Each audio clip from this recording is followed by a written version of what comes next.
Michael Gerson of the Washington Post Writers Group. James Kegley, Michael Gerson of the Washington Post Writers Group. James Kegley, Image 1 of, 1 caption close image 1 of 1 Michael Gerson of the Washington Post Writers Group. James Kegley, Michael Gerson of the Washington Post Writers Group. James Kegley, there is no vindication for Trump. Back to gallery. Donald Trump's claim of vindication by special counsel Robert Mueller's report depends on some creative thinking.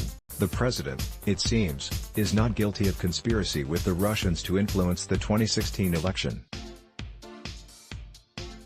He is guilty only of wishing really hard for Russian help and having his fondest desire miraculously granted. On July 27, 2016, Trump made a public plea to the Russians to find Hillary Clinton's missing emails. Within approximately 5 hours of Trump's statement, the Mueller report reveals, GRU, Russian intelligence officers targeted for the first time Clinton's personal office.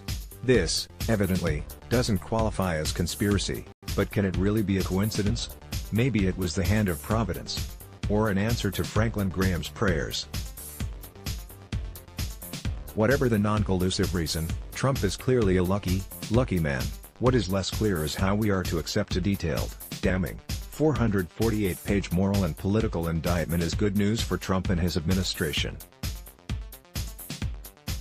The Russian government interfered in the 2016 presidential election in sweeping and systematic fashion, according to the report. This included a social media campaign that favored presidential candidate Donald J. Trump and computer intrusion operations against the Clinton campaign. While Trump campaign officials didn't directly coordinate with Russian intelligence activities, they welcomed and rooted for them. More than ever, the 2016 presidential election deserves an asterisk, indicating a serious chance it was won with foreign help. Recall that Trump, during his campaign and well into his presidency, dismissed this influence as a myth. He said it might be the Chinese at work. Or it could be somebody sitting on their bed that weighs 400 pounds. Trump, it turns out, is perfectly willing to minimize a national security threat for political reasons, but that isn't conspiracy either. Just friends helping friends. The Mueller report documents an atmosphere of routine, rewarded deception at the White House.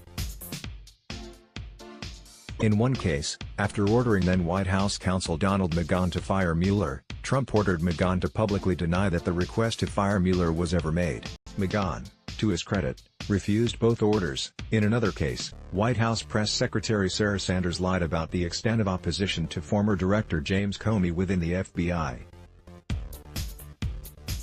Looking at the tape of her statement, it is remarkable how smoothly she dissembles. Obviously a valued skill in Trump's orbit.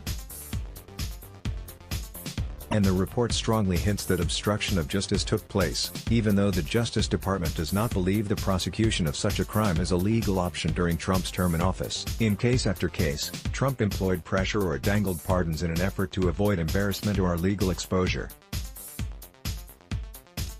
Some of the apparent obstruction was done in private. Our investigation found multiple acts by the president that were capable of exerting undue influence over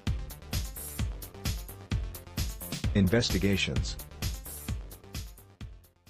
TV incidents were often carried out through one-on-one meetings in which the president sought to use his official power outside of usual channels. At other times, the effort was not hidden at all, and many of the president's acts directed at witnesses, including discouragement of cooperation with the government and suggestions of possible future pardons, occurred in public view. The evidence in the report is quite specific.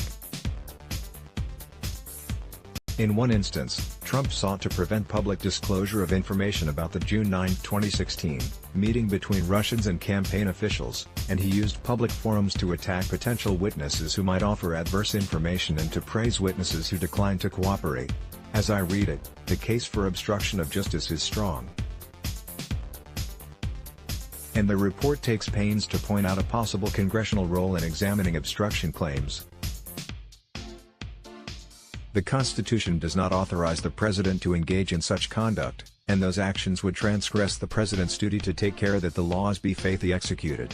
What Congress should do with this information is the matter for another day, but congressional leaders have some major choices ahead.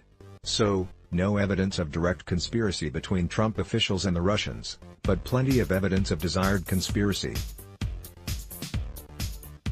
and limited ways to prosecute Trump for obstruction of justice while he is president.